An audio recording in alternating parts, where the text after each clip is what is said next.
마이크가 많이 오늘 울리네요. 예. 조금만 더 올리면 전설의 고향인데. 예. 0101. 자, 제가 오늘 준비한 설교 올리겠습니다.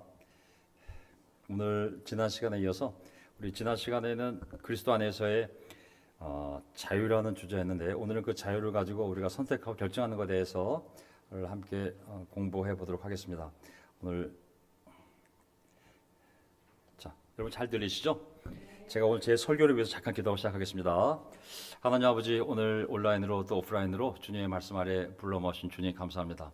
오늘 저녁은 특별하게 구약 성경을 통하여 하나님 우리에게 주신 그 놀라운 자유의지와 그 자유의지를 가지고 어떻게 주님의 영광을 위해서 또 제 자신과 가정을 위해서 올바른 선택과 결정을 내려야 될지 함께 말씀을 보고자 합니다. 성령께서 우리 모두의 마음을 말씀으로 인도해 주셔서 말씀에 의해서 날뛰게 되고 말씀에 의해서 우리가 확신을 가질 수 있는 그러한 시간이 될 수 있도록 인도해 주시기를 간절히 바랍니다. 주님이 끝나는 시간까지 우리의 영광과 함께 주시길 바라보며 예수님의 이름으로 기도합니다. 아멘. 아멘. 자, 제가 오늘 나누고 싶은 설교 주제 그리스도 안에서의 선택과 결정이라는 제목입니다. 지난주에 제가 자유에 대해서 설교를 드렸고 오늘은 그 자유를 가지고 어떻게 그리스도 안에서 지혜로운 선택과 결정을 해나갈지 함께 나누도록 하겠습니다. 자, 첫 번째 포인트, 하나님이 주신 자유로 선한 것을 선택하다. 자, 하나님이 주신 자유로 선한 것을 선택하다. 자, 제가 최근에 기사를 보니까 제가 이 기사를 쓴 기자는 별 생각 없이 썼는지 모르겠지만 제가 영적으로 바라봤을 때 깨닫게 된 사실이 있었어요. 그게 뭐냐면 유럽인 점점 더 가난해진다는 제목이었어요. 그게 뭐냐면 과거 세계를 지배했던 유럽이었는데 정말 수십 년 동안 그들이 경험해 보지 못했던 어려운 경제 현실에 직면하면서 유럽이라는 나라가 미국과 쌍둥이처였는데 그 빛을 잃고 있다는 평가가 나오기 시작하겠습니다. 경제적으로 또 정치적으로 군사적으로 유럽 나라가 쇠퇴하기 시작했다는 것이죠. 어떤 사람들은 예측하기를 2035년까지 미국과 유럽 연합의 1인당 GDP 격차가, 국민 총생산 격차가 오늘날 일본과 에콰도르 못 살거든요. 에콰도르 사이의 격차만큼 커질 것이라고 전망했다. 굉장한 후퇴잖아요. 최근에 그 기사를 잘 봤더니 프랑스인들이 경제가 어려워지니까 레드 와인을 덜 마시고 있고, 스페인에서는 올리브 오일을 아껴 쓰고 있고, 핀란드에서는 사우나가 많이 대중적인 문화인데 그것도 풍력 발전소를 가동할 수 있는 바람 부는 날에만 사우나를 이용하는 얘기도 나오고 있고, 독일에서는 가난한 사람들이 많아져서 고기 소비량이 30년 만에 최저수준으로 떨어졌다는 얘기도 들리고 있습니다. 자, 여러 가지 이유가 있겠죠. 물론 경제적인, 사회적인, 또 정치적인 이유가 있겠지만 제가 종교적으로 영적으로 봤을 때 하나님께서 유럽 나라에서 하나님의 축복을 거두어 가시는구나라는 생각이 들었습니다. 왜냐하면 제가 코로나 전부터도 계속 유럽 나라들이 이슬람화되는 속도가 너무 빠르다고 말씀드리지 않았습니까? 유럽 국가들의 이슬람화가 굉장히 빨리 진행되고 있습니다. 유럽에 있는 나라들은 사실은 그 역사적으로 보게 되면 거기서 루터, 칼빈 다 나오지 않아서 종교개혁을 일으켰던 곳이고 또 개신교가 시작된 곳이 바로 유럽입니다. 어떻게 보면은 로마에 의해서 로마 콘스탄티누스 황제에 의해서 기독교가 하나의 종교로 공인이 되고 국교가 된 다음에 유럽은 기독교의 중심지였거든요, 사실.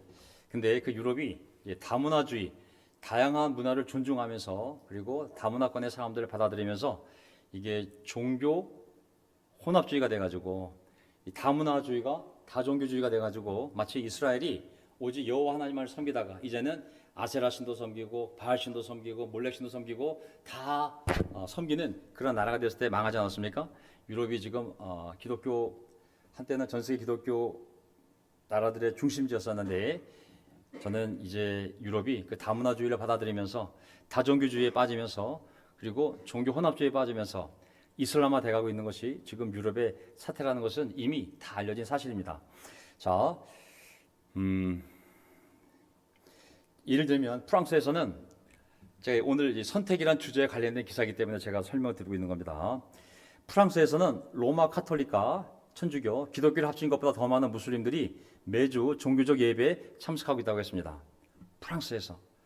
프랑스의 외곽 도시는 이슬람의 놀이터가 되어서 어떤 도시는 실제로 방문한 사람의 말에 의하면 여기가 프랑스인지 아니면 이슬람 국가인지 헷갈릴 정도로 너무 많은 모스크와 무슬림들이 살고 있는 것이죠.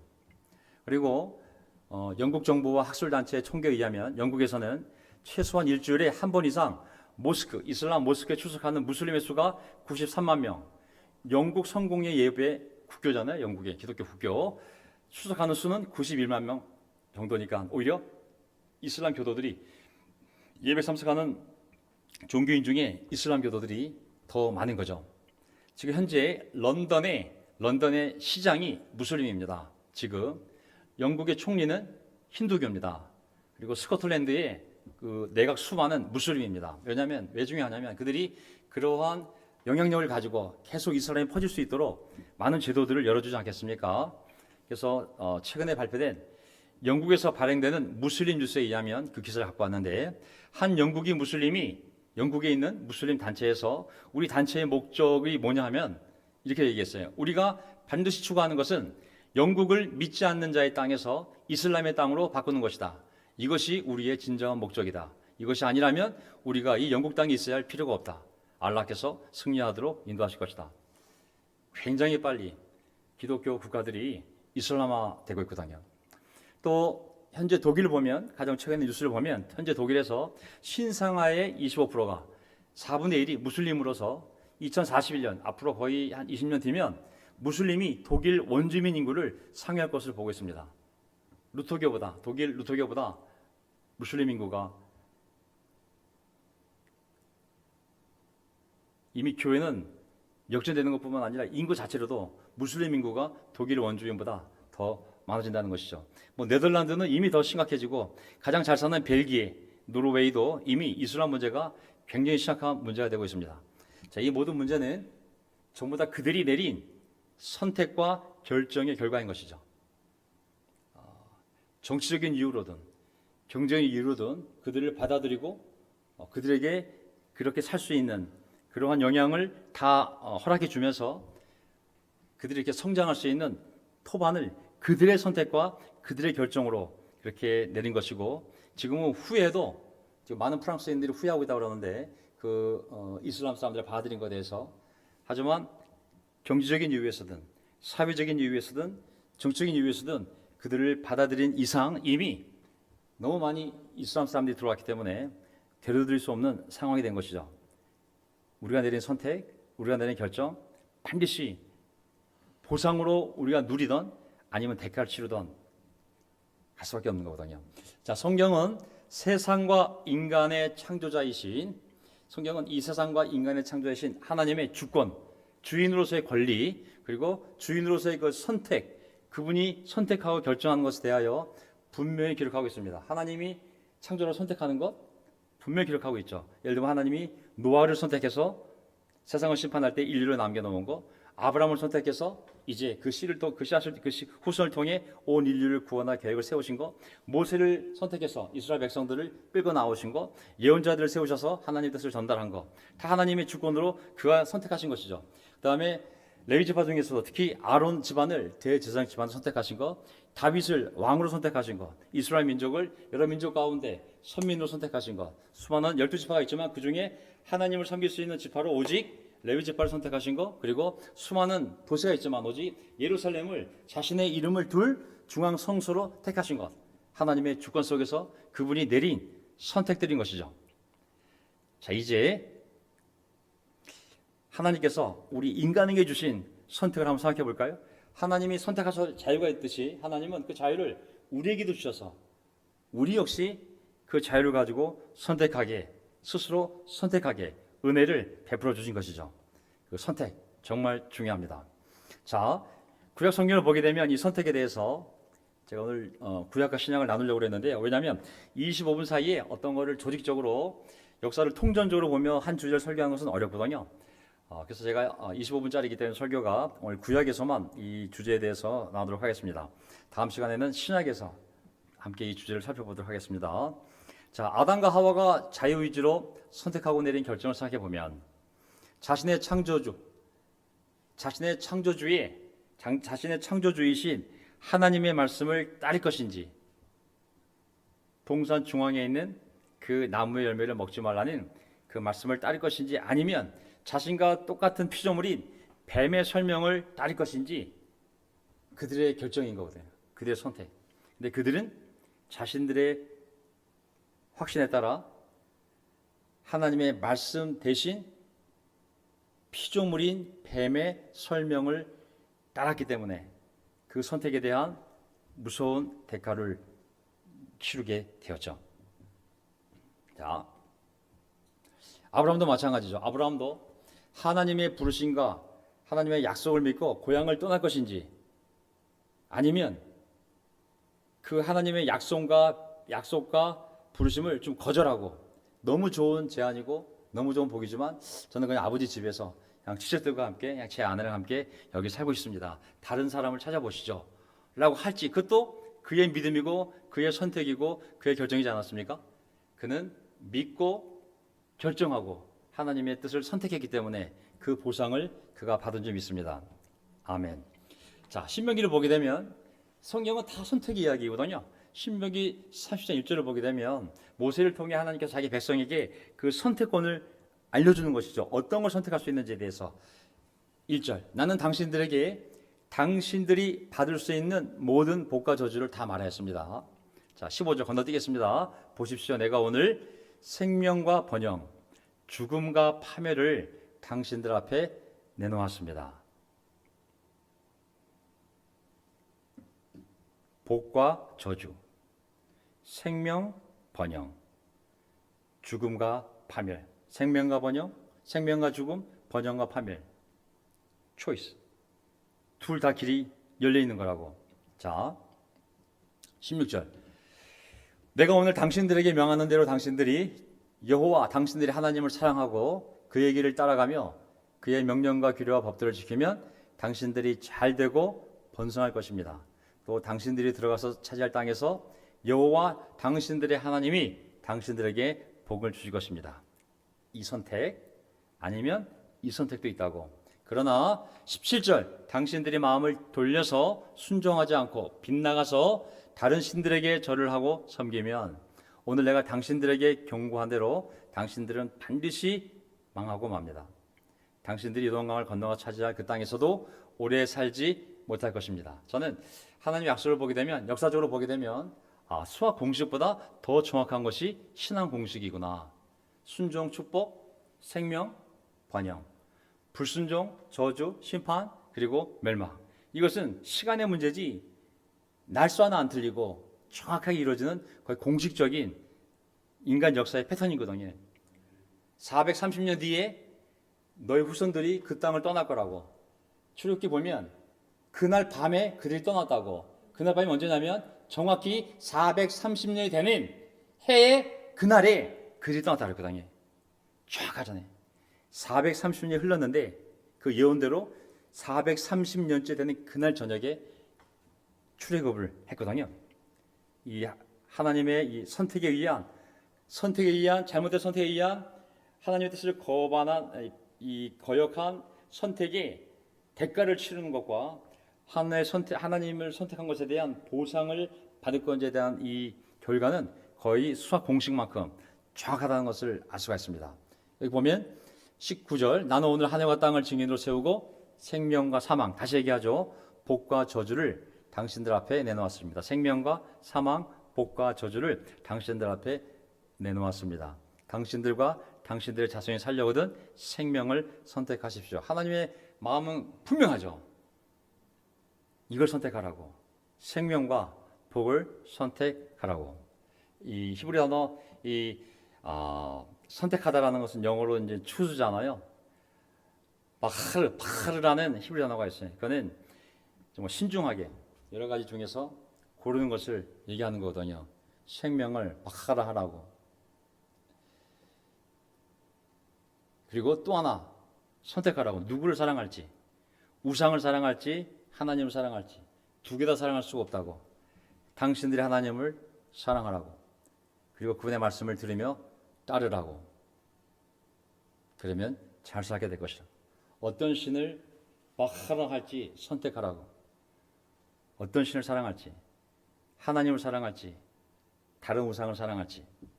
하나님 우리에게 분명한 진리의 길을 알려주고 생명의 길, 번영의 길, 복의 길을 알려주고, 그리고 그것을 거부한다면 어떤 것이 있는지를 분명히 알려주고 선택하라고 말씀하시는 거죠. 여호수아도 보면 자기 고별사에서 또 이렇게 그 선택에 대해서 분명히 얘기했거든요. 여호수아 24장 15절, 만약 여호와를 섬기는 것이 너에게 좋지 않게 보이면 너희 조상이 강 건너편에서 섬기던 신이든지 아니면 앞으로 너희가 들어가 살 땅인 아모리 사람의 신이든지 너희가 어떤 신을 섬길지를 오늘 선택하라고. 그러나 나와 내 집은 여호와를 섬기겠다. 백성들에게 선택을 준 거죠. 너에겐 자유의지가 있고 이렇게까지 내가 하나님을 설명해 줬는데 그럼에도 불구하고 이집트에 섬기던 신이든 들어갈 땅에서 새로운 신이든 섬기겠다면 섬기라고. 너의 선택이라고. 하지만 하나님의 말씀의 결과도 또한 너의 책임이라고 분명히 알려준 거거든요. 그래서 정말 하나님은 계속 이스라엘 백성들에게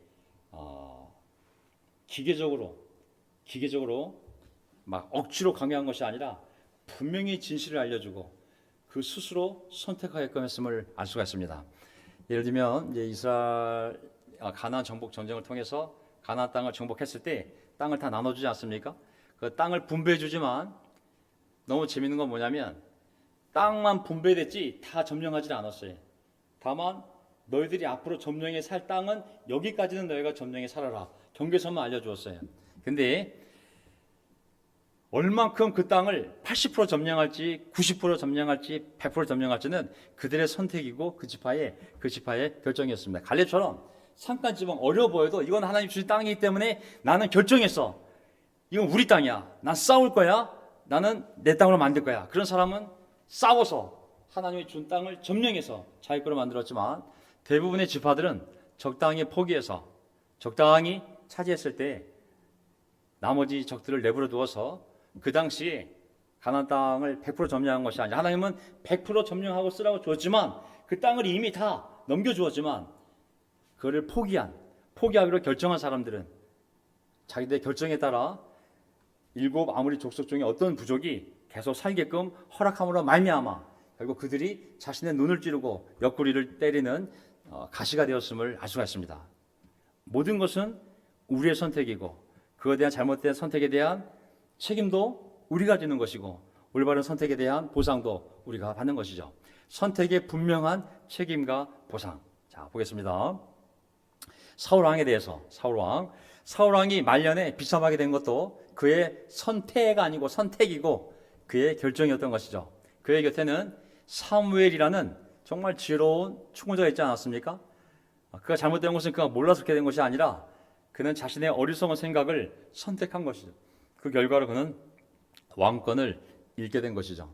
반대로 다윗이 훌륭했던 이유는 그는 항상 선택하기 전에 전쟁이 되었든 무엇이 되었든 어떤 걸 결정하기 전에 반드시 하나님에게 그 뜻을 물어보지 않습니까? 하나님 어떻게 할까요? 그럼 하나님 반드시 그가 어떻게 해야 될지를 디테일하게 길과 방법을 알려주었습니다. 그리고 다윗은 항상 하나님이 알려준 그 방법을 선택했기 때문에 항상 승리였고 항상 축복이었던 것이죠. 그가 말년에 고통을 당한 부분이 있는데 그것은 하나님이 보여준 영적인 길이 아니라 스스로의 욕망의 길을 선택했기 때문에 그 선택의 결과로서 많은 고통을 다윗이 당했습니다. 자, 제가 들었던 말씀이 그대로 있네요, 그렇죠? 그리고 하나님이 또 너무 놀라운 것은 역대상을 보게 돼요. 역대상 21장을 보게 되면 다윗이 충동에 의해서 하나님이 하지 말라는 인구수를 카운트하는 것을 하게 되거든요. 하나님이 허락해서 백성을 쉬는 민수기는 괜찮죠. 그 넘버스는. 하지만 정치적인 야망, 어떤 자만심 속에서 백성들의 수를 쓰는 것은 하나님이 금지했던 건데 다윗이 어느 날 충동을 받아서 백성들을 카운트합니다. 하나님이 당연히 그것에 대해서 도전을 주는데 세 가지 선택을 줍니다. 역대상 21장 10절에 나와 있는데 예언자를 통해서 뭐라고 그러냐면 다윗에게 전하여라. 여호와가 이렇게 말씀하신다. 내가 너에게 세 가지를 제시하겠으니 네가 스스로 그 중에서 하나를 선택하여라. 그러면 내가 그것을 너에게 시행하겠다 하셨으므로 가시란 예언자가 다윗에게 나아가 말한 것이죠. 여호와께서 이렇게 말씀하셨는데 세 가지 중에 선택하여라. 전염병에 걸려 네 백성이 죽을까? 아니면은 전쟁이 나서 할까? 아니면 너 혼자 일정 기간 동안 도망 다니는 신세가 될래? 다윗이 세 가지 중에 선택하지 않습니까? 하나님이 우리에게 이렇게 선택의 길을 열어 주시는 분인 줄 믿습니다. 아멘. 우리가 할 일은 선택하기 전에 하나님의 뜻이 무엇인지를 물어보고 기도하는 가운데 우리의 노력을 해나간다면 저는 하나님께서 우리의 겸손함을 보시고 올바른 길로 선택할 수 있도록 인도하실 줄 믿습니다. 아멘. 다니엘서 보면 다니엘도 놀라운 선택을 하게 돼요. 친구들이 다니엘서 1장을 보게 되면 이제 포로로 끌려간 다니엘과 세 친구들이 그 왕궁에 들어갔을 때 그들이 이 젊은 애들을, 이 티네들을 훗날 그 왕궁에 사람들로 쓰기 위해서 특수한 훈련을 시키지 않습니까? 예를 들면 5절에 왕은 왕궁에서 날마다 일정한 양을 정해서 음식과 포도주를 그들에게 공급하도록 해주면서 3년 동안 교육시킨 뒤에 왕을 모시도록 하였다. 근데 그 음식이라는 것은 우상에게 숭배하는 음식일 수도 있고, 그렇죠? 8절에 보면 다니엘은 왕이 내린 음식과 포도주로 자기를 더럽히지 않겠다고 마음을 먹고 자기의 감독관에게 자기를 더럽히지 않도록 해달라고 부탁하였다. 선택. 그것에 대한 결과는 뭐냐면 열흘이 지났을 때에 채소만 먹었는데도 불구하고 그들의 얼굴빛이 왕이 내린 음식을 먹은 젊은이들의 얼굴빛보다 좋고 건강하여 보였다. 하나님은 이 네 젊은이들이 다니엘과 그 세 친구들이 지식을 얻게 하시고 문학과 학문에 능통하게 하셨다. 그 밖에도 다니엘에게는 환상과 온갖 꿈을 해석하는 능력까지 주었다. 그 선택, 내가 타협하지 않고 우상에 섬긴 음식을 먹지 않고 그것이 훨씬 좋은 음식이지만 나는 기꺼이 풀만 먹더라도 내가 내 영혼을 지키겠다, 내 신앙을 지키겠다 했을 때 사람이 줄 수 없는 놀라운 능력을 하나님이 넣어준 거죠. 오히려 외모도 더 좋았을 뿐만 아니라 건강도 더 좋았을 뿐만 아니라 이 엄청난 능력을 하나님이 선물로 그들에게 준 줄을 믿습니다. 아멘. 우리가 어떤 선택을 해야 될지. 그래서 18절 왕이 정하여 놓은 3년 동안의 교육이 끝나는 날 그 감독관은 교육을 받은 젊은이들을 모두 느부갓네살 앞으로 데리고 왔다. 왕이 그들과 말하여 보니 그들 가운데서 다니엘과 하나냐와 미사엘과 아사랴가 가장 뛰어났으므로 그들로 왕을 모시게 하였다. 아멘. 지금 당장은 고통스러운 선택일지 모르겠지만 그것이 하나님의 뜻에 맞는 선택이라면 하나님께 놀라운 선물을 우리에게 주시는 줄 믿습니다. 아멘. 시편 84편 10절 이제 끝나갑니다. 구약에서. 자, 주님의 집들 안에서 지내는 하루. 어떤 하루가 있는데 주님의 집들 안에서 지내는 하루. 그리고 또 하나의 선택이 있는 것은 다른 곳에서 지내는 첫날 있는데 주님의 집들 안에서 지내는 하루가 다른 곳에서 지내는 첫날보다 낫기 때문에 나는 악인의 장막집에서 살기보다는 하나님의 집 문지기로 있는 것이 더 좋습니다. 근데 이게 여기 선택이라는 단어가 없잖아요, 그렇죠? 선택할 수는 있죠. 이거 보면 이걸 선택하겠네. 이 본문을 제가 궁금해서 한번 히브리 본문을 찾아봤어요. 왜 이렇게 왜 이렇게 번역을 했지? 관련 구절이었기 때문에 여기 하나님의 집 문지로 있는 것이 더 좋습니다가 원래의 히브리 문장의 직역이 아니라 이거는 의역이에요, 의역. 이게 단어가 뭐냐면 chose예요. 어떻게 이 문장을 그냥 히브리 본문대로 번역하려면 악인의 장막에서 사는 것보다는 차라리 하나님의 집 문지기로 사는 것을 나는 선택하겠습니다. 바카르라는 그 동사가 이게 더 좋습니다라고 의역이 된 거거든요. 난 선택하겠다고. 선택이에요, 선택. 차라리 세상에서 잘 먹고 잘 사는 것보다 가난하더라도 하나님 안에 사는 것이 난 더 기쁘다고. 난 그것을 선택하겠다는 것이거든요. 선택의 의지가 이 문장에서 빠졌는데 원래 그 선택을 나타내는 것입니다. 아멘. 우리가 그러한 마음이 있기 때문에 여기에 모이는 것이 아닐까요? 왜 어떤 어떤 사람이 이 피곤한 몸을 이끌고 온라인으로 이 예배를 드리는 형제자매들, 또 여기 와 계신 형제자매들, 또 나중에 내일이라도 이 동영상을 볼 형제자매들, 왜 우리가 이 귀한 시간에 이 말씀을 들으려고 할까요? 그것은 바로 이러한 스피릿 때문에, 이런 마음 때문에, 내가 그것이 더 좋기 때문에 난 그걸 선택한다고. 그게 다 같이 있기 때문에. 내가 가는 이유? 시간이 남아서가 아니라, 돈이 남아서가 아니라, 할 일이 없어서가 아니라, 난 그것이 더 좋기 때문에 나는 선택한 거라고. 목사 때문이 아니라, 누가 나에게 압력을 가해서가 아니라, 율법적으로가 아니라, 내가 제자이기 때문에 억지로 가야 하는 것이 아니라, 난 그것이 좋기 때문에 내가 선택하는 거라고. 누가 나에게 강요한 것이냐고. 하나님이 강요한 것이 아니라 내가 하나님이 좋아서 가는 거라고. 시편 25편 25장 12절 마지막 구절입니다. 여호와를 경외하는 사람이 누구냐?